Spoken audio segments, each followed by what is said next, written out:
I've been doing a ton of experimentation lately, just trialing out different foods and different things.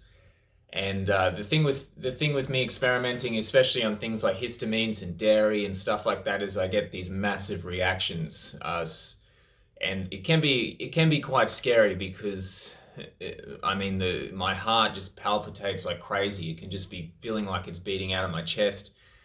And I have a lot of insomnia, and eczema comes up, and anxiety, and all this just crazy stuff.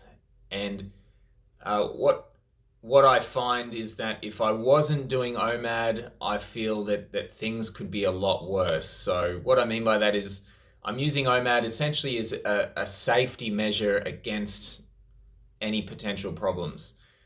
I mean, I'm getting a bit older now. I'm not in my 20s anymore, so I do sometimes fear that all this experimentation that I'm doing will cause some issues. I mean, there are reports of saying that people with eczema, people with histamine intolerance, can have issues with their organs, can be a little bit more inclined to get heart disease and problems like that. It does freak me out a little bit. So what I find lately, I've been trialing things like keto, very low carb, carnivore, eating tons and tons of meat, dairy, cheese, cream, just all this stuff that can cause some crazy reactions. And I do get the crazy reactions, so definitely dairy is still causing it. Definitely still got the histamine issue, but in the process, I have figured out a lot of stuff. I've essentially figured out what I can eat and how I can support eating a high amount of meat to support the heavy fasting lifestyle with getting minimal reactions at the same time.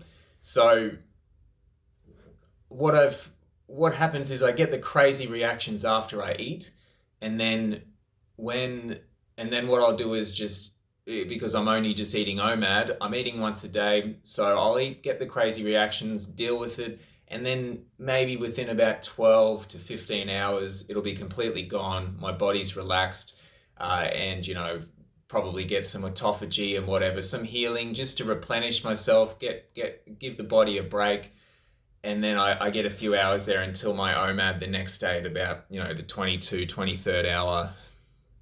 So I feel like doing this does give me a sort of a safety net in order to be able to keep experimenting and keep finding answers.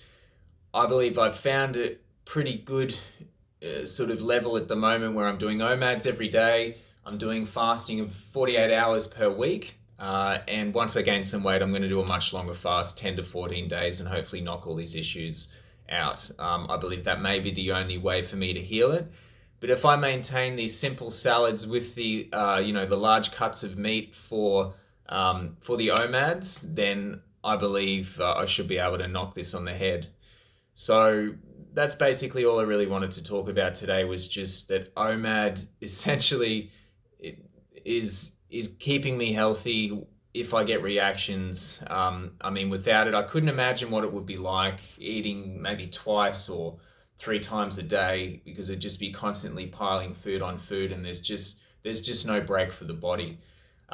So really, really happy to even have discovered this way of living, which is eating once a day, fasting all the time, living the fasting focused lifestyle. Thanks, guys.